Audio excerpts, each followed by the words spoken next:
Hey everyone, and welcome to this episode of the Ncast from Ncontracts. I'm Guy Weissmantel, back with y'all for our next great episode. I put a y'all in there since we're taping this from Nashville. I do want to say thank you to everyone who's been downloading and listening thus far. We love your feedback. We really appreciate you tuning in, and it's been great to get notes from folks who are really finding value listening to some of these experts that we're bringing on. So we're having a ton of fun with the Ncast so far, and we're just getting started. So hopefully this episode's going to meet your expectations as well. Today, we're looking forward to getting into a topic around the world of business continuity planning. And as we get ready to end 2020, I can't think of a time where having a plan in your bank or credit union around keeping your business going in the midst of COVID and every other craziness that we're going through has ever been more important than it is today. So in today's podcast, our own Michael Carpenter, Carp like we love to call him, affectionately around the office. Carp talks BCP, the details of what it takes to set up and maintain a program around business continuity, and the pitfalls of not having a plan in place. And he does this with Ronnie Emmanoulakis. Ronnie's from Sunrise Banks in the Minneapolis, St. Paul area, and he's the manager of data operations and business continuity management for Sunrise. So you are getting hands-on expertise to share with your team and to get smarter and get some tips today. So Carp and Ronnie, take it away.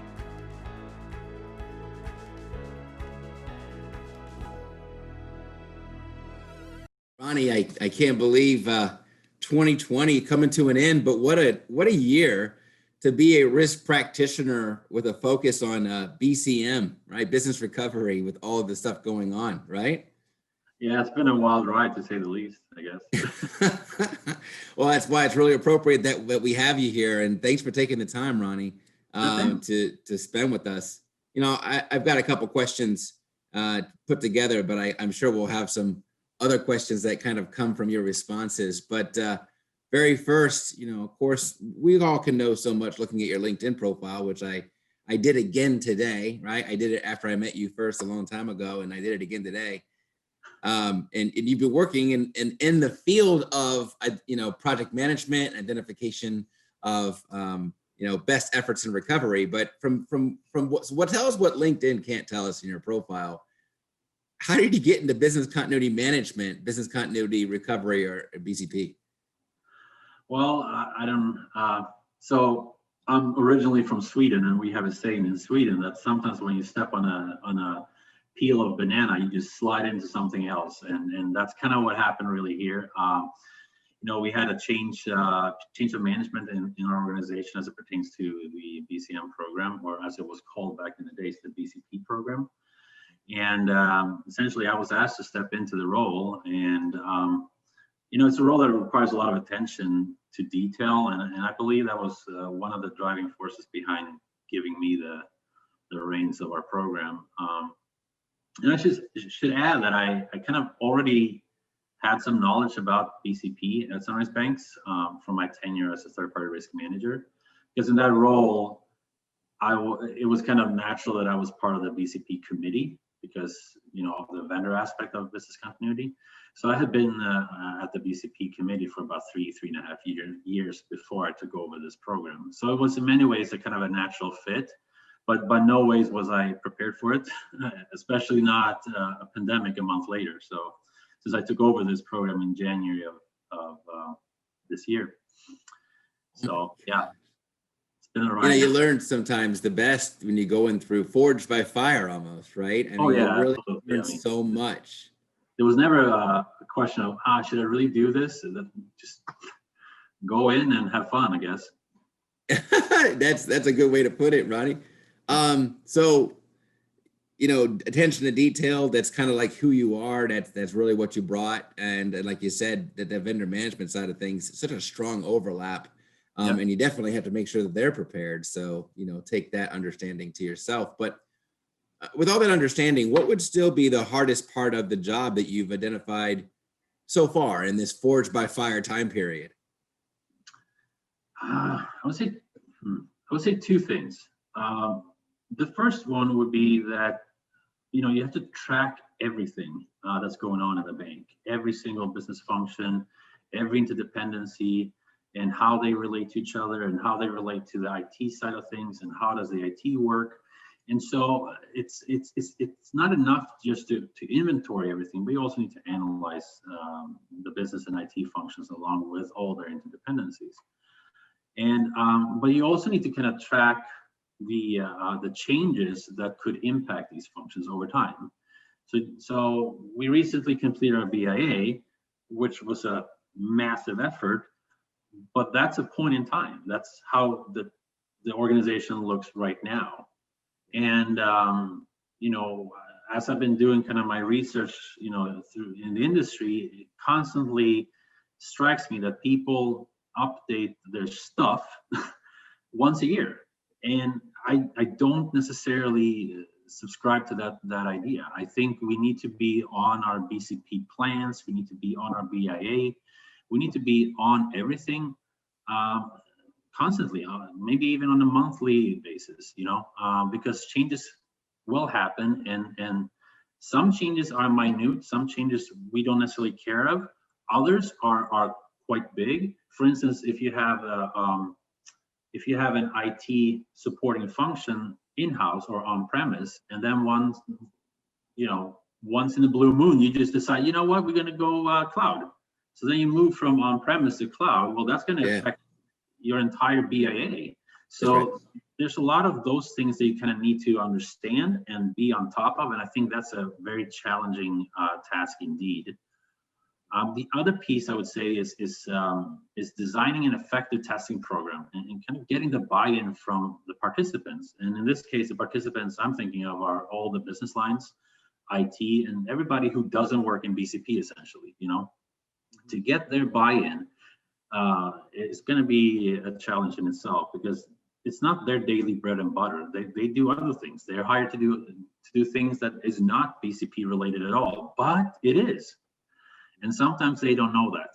And it's my job to tell them that, you know what, in order for you to do what you love doing, which you're really good at doing, you need to help me do my job, you know? So that actually is the other question I had, Ronnie, just real quickly.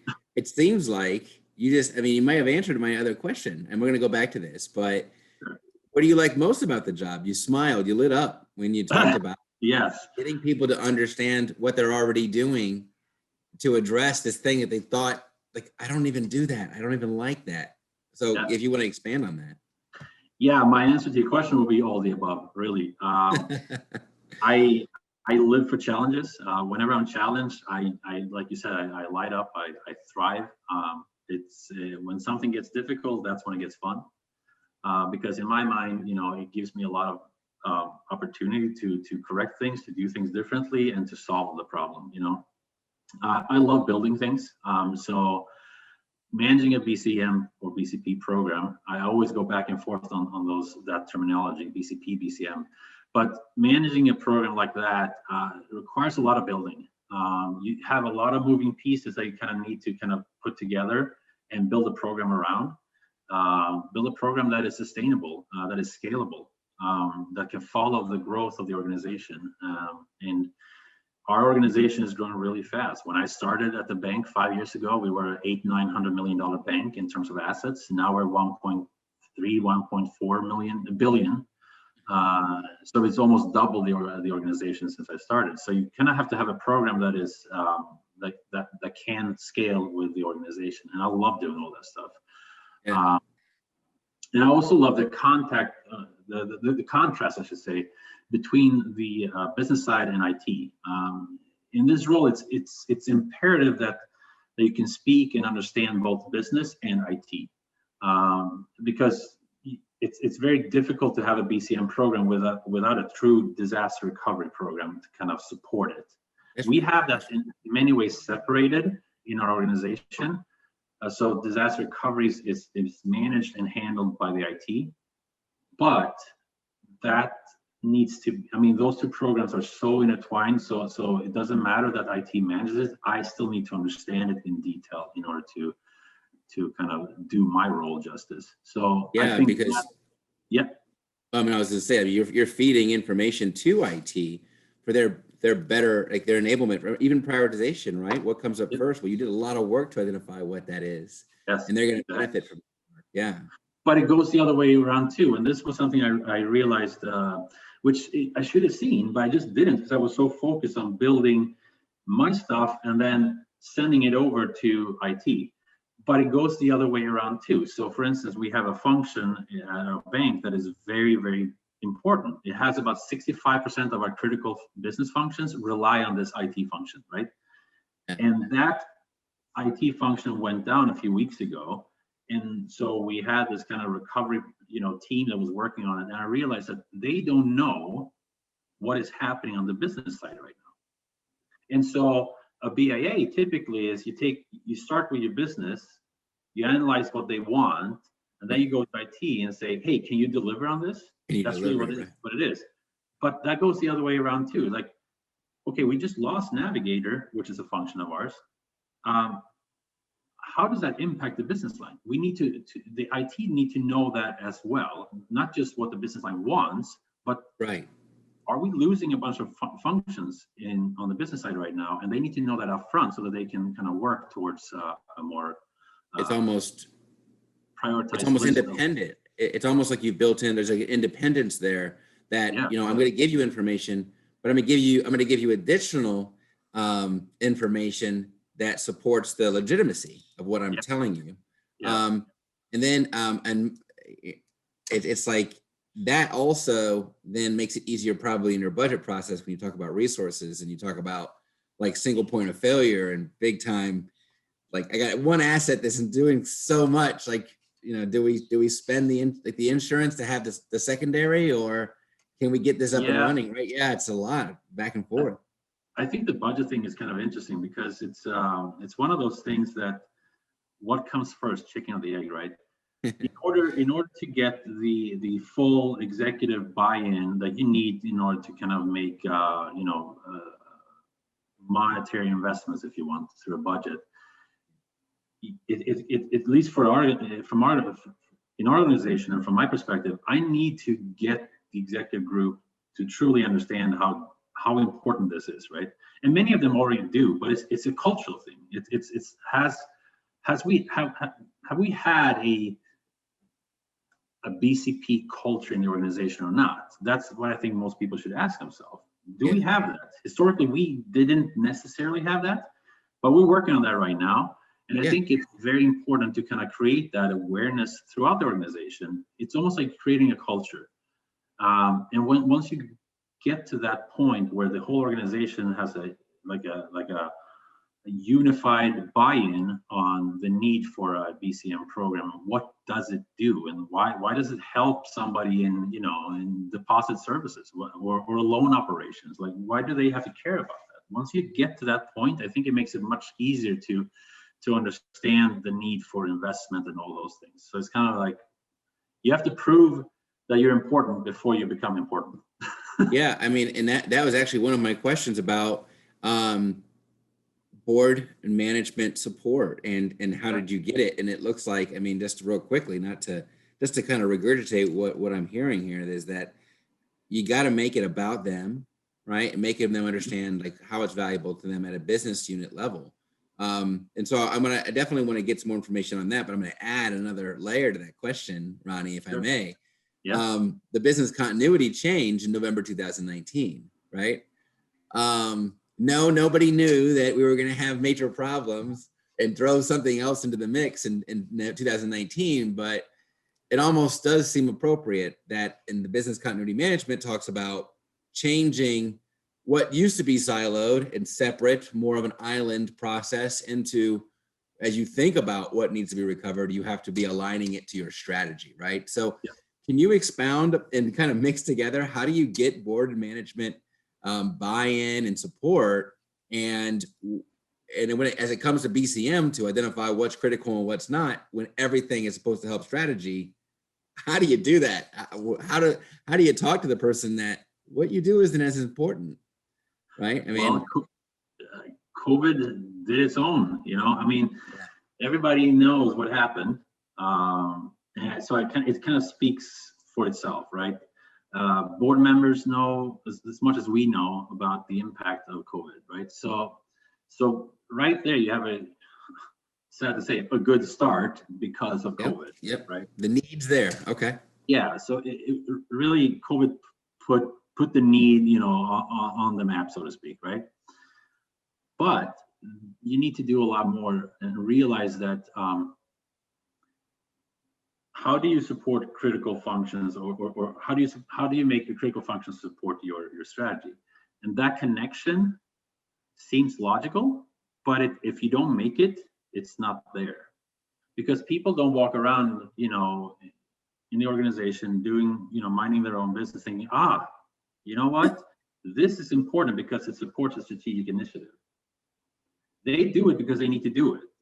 It doesn't take long before you kind of get your little, your tunnel vision. You're in your own world and you do things, right? So you need somebody to kind of have that 10,000 foot view and realize that, these things are important for the bank. Because what we realized really early is that when we talk to the business lines and we ask them, is this a critical function? Without really having defined that, they said, yeah, it's critical. Of course.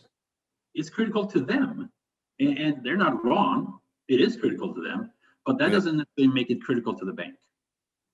So what we then did is we created a definition that was our bank critical definition. And so that definition is very simple. It's if a function in any way impede our ability to store, lend, or move money and or communicate internally, externally, or with regulators. That is what defines whether something is considered bank critical or not. And so we apply that communication. Yeah. What's that? I said highest revenue generators and your ability to communicate. Right, exactly. And so because if any of those pieces are impeded, or we stop doing it, we're not really a bank anymore. So it was important that we capture that really well, and I think we did do that. Obviously, we can always change the definition as the organization matures, but for now it works. And so that's how we defined what is bank critical, and that's how we tie a function to what we consider to be our kind of overhanging strategic objectives, which is really being a bank. You can have more specified strategic goals, and that's fine, but all that becomes, moot if you're not a bank anymore, if you can't move, store, lend money. So that's what we went by. And that's how we tie it to kind of the overall goal of being a bank. But then the other piece too that was very interesting is that when I started my BIA, I realized I don't know what I don't know. And what I mean with that is I really need to see the whole bank. Like I need to have everything, every single business function, every single interdependency and all that. I need to have that before I can then take this and drive it down to this and focus my efforts on this, right? Right. And so that was, like I said initially, a Herculean effort because we had to really inventory the entire bank. So I can give you a couple of fun numbers here. So in our BIA, we identified 134 business/IT functions. Out of those 134, 63 functions were bank critical. 21 published BCP plans, and we identified 30 critical BCP vendors, and those are vendors that support any of our critical functions, so they inherently become a critical BCP vendor. And we identified 18 gaps between business side and IT. So meaning business wants something faster than what IT/third parties can deliver. You did the gap analysis there. Yep. Exactly. And then you went right back to that framework that you built to help, flesh it out and be consistent with it. And that really takes my next question, if you don't mind talking about training and testing, right? Yeah. Because it's very clear you have a very strong grasp and all the moving parts. You already talked about getting buy-in from management, but then we also have people involved, right? We've got the framework and we got the buy-in and we've got the resources, but then people have to make it work, right? And so testing and training, again, takes away from their day job. Can you talk about what does your training look like throughout the year? Any frequencies, any best practices, what you've seen work, and maybe even share what you thought would work initially and not. It's a loaded question. I can unpack it for you as if you want to take one piece of it.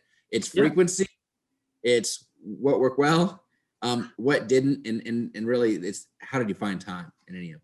So we're very much in our infant stage when it comes to this, because historically we've had an annual training that's been, on our internet that everybody has to take, and that's it. I realized that because I was before I was in this role, I was one of the ones who took the training. And then when somebody asked me 4 months later, hey, tell me some BCP stuff. I don't know, right? And I was still on the BCP committee, so I could speak to it a little bit. But if you ask somebody, in a whole different department, they wouldn't really be able to speak to it. And so I realized that, this is not necessarily going to be enough. Once a year training, you're not going to retain much of that, and you're just going to go through the motions, and then that's really it. Yeah. So like I said, that's really what we were last year. So for this year, we had to focus a lot of our efforts on building the program and clearing an MRA that we got right when I started from our regulators. So a lot of focus has been on that, not so much on the training. But what we did is we created a second training. So we separated the general employee population from our leadership. So we have one training that is specific to our employees, and then one training that is specific to our leadership.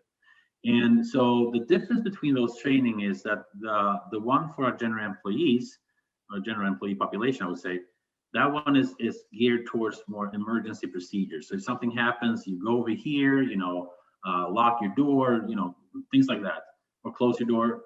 If you have an office, don't take anything, just get out. Things like that are more like, protecting the employees, right?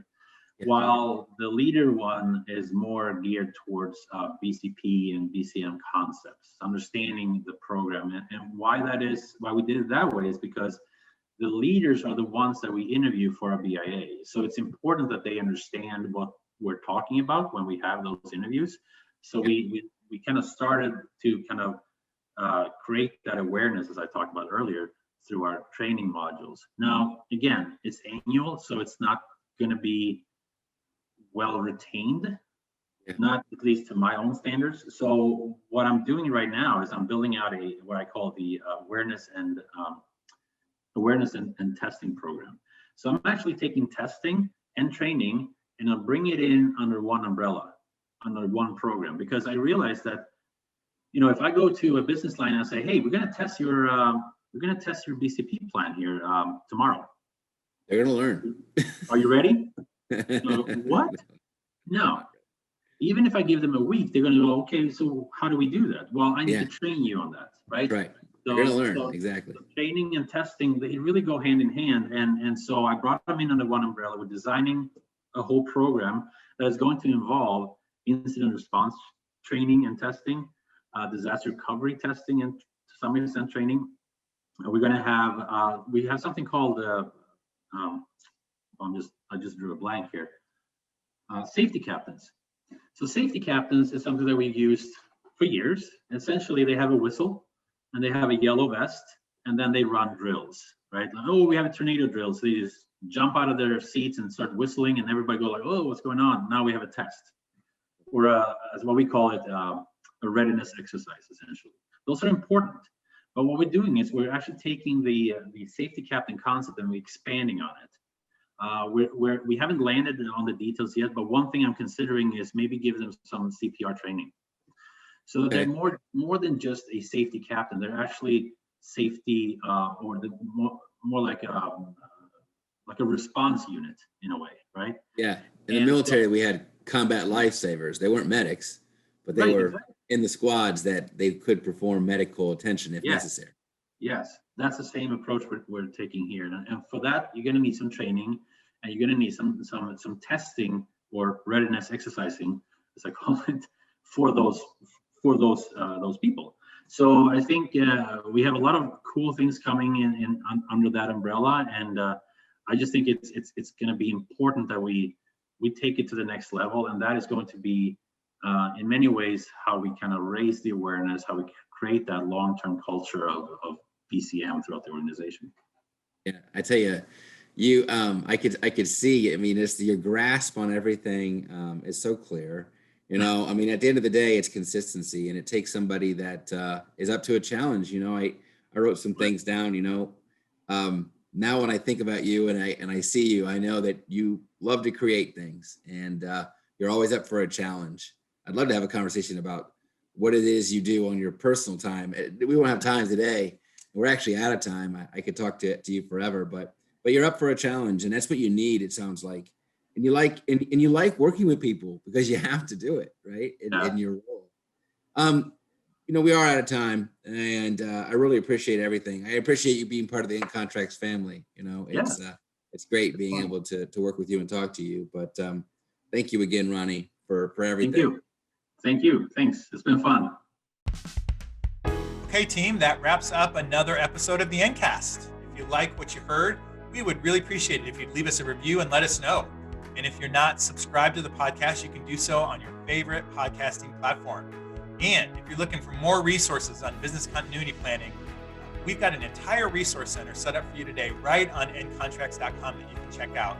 And it's got tons of things from more webinars to articles to checklists to downloads and things that you can be using in your bank and credit union and mortgage institution today to get your business ready if disaster should strike. And given this year, there's a good chance it might again soon.